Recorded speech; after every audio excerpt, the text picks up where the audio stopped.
कोटा, एक शान से भरा हुआ शहर, लेकिन इसके दिल में एक खौफनाक राज छुपा हुआ था। एक खूबसूरत हवेली जो अब वीरन और डरावनी थी। लोग कहानियां सुनाते थे कि यह हवेली भूतिया है। कहते हैं कि इस हवेली में जो भी रात गुजारने गया वो सुबह जिंदा नहीं लौटा। यह हवेली पुराने दौर की याद दिलासियों वेरिंग थी। अब इसकी खूबसूरती धुल चुकी थी। इसकी दीवारों पर झंकार चढ़ गई थी। टूटे हुए खिड़कियों से ऐसा लगता था जैसे कोई खाली आंखों से दिख रहा हो। कभी जिंदा दिल आंगन अब जंगली नौकरी और चूहों का घर बन चुका था। साल गुजार गए, लोग इस हवेली से दूर रहने लगे। इसकी खामोशी और भयानक चेहरा देखकर ही हिम्मत टूट जाती थी। लेकिन हवेली की कहानियां खत्म नहीं हुई। आग की तरह ये कहानियां फैली और जिन्हें सच्चाई जाना था वो इनकी तरफ खिंचे चले आए। अजित सिंह, एक जाने माने पैरानॉर्मल इन्वेस्टिगेटर, हवेली के रहस्यों की तरफ खिंचे चले आए। वो साइंस और लॉजिक में बिलीव करते थे, लेकिन उनके अंदर जिज्ञासा भी बहुत थी। उन्होंने अंधविश्वास से भरी बातों को नजरअंदाज करते हुए सच्चाई जानने की ठान ली। लोगों की बातों को अनसुना करते हुए अजित ने हवेली में एक रात गुजरने का फैसला किया। उनका मानना था कि इस हवेली में ही सारे जवाब छुपे हुए हैं। अपनी अक्लमंदी, हिम्मत और रिकॉर्डिंग इक्विपमेंट के साथ वो एक अनजान सफर पर निकल पड़े। जैसे ही शाम ढली, आंगन में लंबी परछाइयां छाने लगी। अजित ने अपनी रीढ़ की हड्डी में ठंडक महसूस की। हवा में एक अजीब सी चुप्पी छा गई। सिर्फ पत्तों की सरसराहट और दूर से उल्लू की चीख ही सुनाई दे रही थी। वो हवेली में दाखिल हुए, उनके कदमों की आवाज उस खाली हवेली में गूंज रही थी। हर कमरा जिससे वो गुजरते थे धूल और मकड़ी के जालों से भरा हुआ था, मानो वक्त वहीं ठहर गया। जैसे जैसे अंधेरा घना होता गया, अजीब अजीब चीजें होने लगी। अजित को धीमी साउंडें सुनाई देने लगी।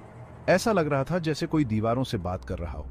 उन्हें लगा जैसे कोई ठंडी हवा का झोंका उनके पास से गुजरा हो, जिससे उनके रोंगटे खड़े हो गए। उनका वैज्ञानिक दिमाग इन इंसिडेंटों के पीछे का तर्क ढूंढने की कोशिश कर रहा था। क्या यह हवा का खेल था या फिर उनका दिमाग उन्हें धोखा दे रहा था? लेकिन अंदर ही अंदर डर उनके मन में घर कर रहा था। वो आगे बढ़ते रहे, उनकी टॉर्च की रोशनी अंधेरे को चीरती हुई।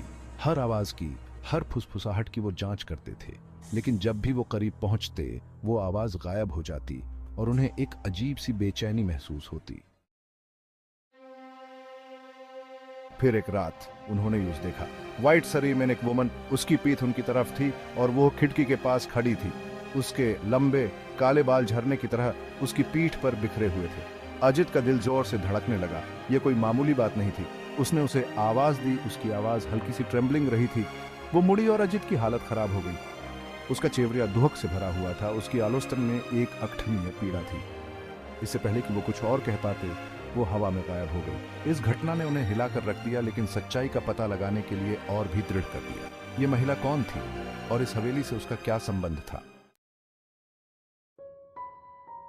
दिन हफ्ते में बदल गए और अजित अपनी जांच में लगे रहे।